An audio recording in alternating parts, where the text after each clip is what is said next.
Twisters, released July 19th, 2024. Directed by Lee Isaac Chung. Written by Mark L. Smith, Joseph Kosinski, and Michael Crichton.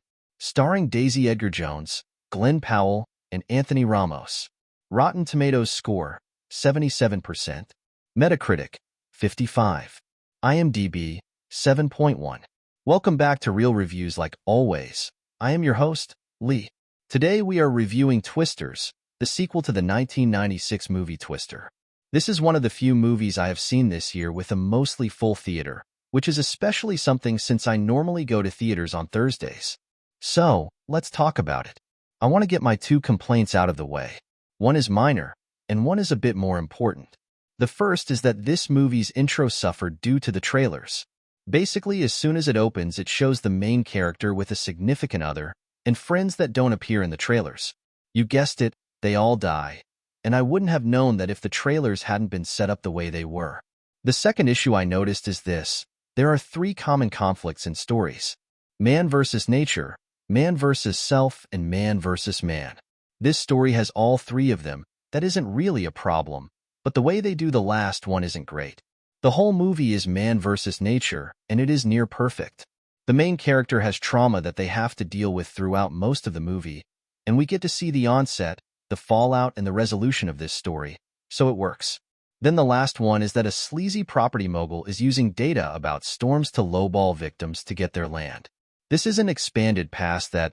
There isn't really any good closure. There are no consequences. Okay, let's get to the questions. How does Twisters depict the intensity and danger of tornadoes? Are the storm scenes realistic and scientifically accurate? Oh boy, does this movie not shy away from the lethality and danger of tornadoes.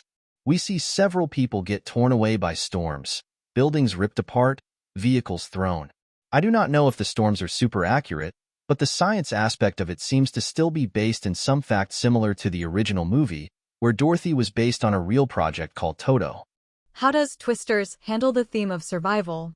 Are there lessons or messages conveyed about resilience or human ingenuity in the face of natural disasters? Before watching this movie, I happened across a video of a meteorologist explaining several things about tornadoes and other weather. This movie does seem to align pretty closely with what the meteorologist said. Other things like getting to someplace low are also lessons I learned as a child, living in a state that had some tornadoes every year. It doesn't really talk about the resilience of humans, mainly because there is really nothing that can be done. The concept of tornado-proof homes exists, but they are basically the equivalent of a military-grade bunker.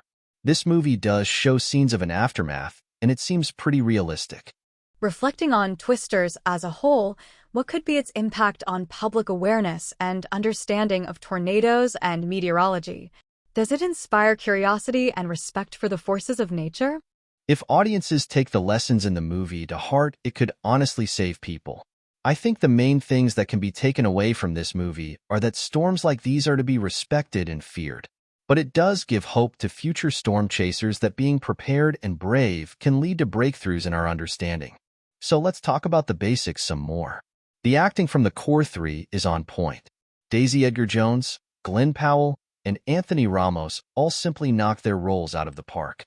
You can feel the layers of depth in their characters with the lines and how they change throughout the movie. The side characters basically come off as nameless caricatures. Even just a few short hours after seeing the movie, I struggle to think of their names. The story is a pretty stock disaster movie story, and that is fine. Honestly, if they had stuck to that and not included the man versus man elements that I mentioned before, this movie would have been even better. The focus on the destruction caused by tornadoes is the most compelling part of the movie. The one thing I didn't really resonate with is the way civilians acted in areas around recent tornadoes. When I was a kid in an area with far less and far weaker tornadoes, if there was even a warning things like baseball games or rodeos were canceled, this could certainly not be the case in Tornado Alley at this time. But I was also confounded by there not being a building in this movie that had a basement or shelter. Movies like this rarely have any issues with pacing or feeling like you get bored in the in-between moments. Even any moments where characters are talking about important things, you know you are just a few minutes from another big storm. In general, the effects look pretty good. This does go out the window when they start making the scenes more ridiculous. Overall, I gave this movie a 7 out of 8, or an 8.75 out of 10. Overall, a pretty good movie, and it will likely rank high in the box office for the year. Like always, if you made it this far, thank you so much for watching. If you enjoyed it, make sure to like and subscribe. I typically have at least 2 videos out per week. Since I didn't get 2 videos out last week, I'm going to try to get an AI review out tomorrow to make up for it. Next week, I have a real review of Deadpool and Wolverine. Until next time,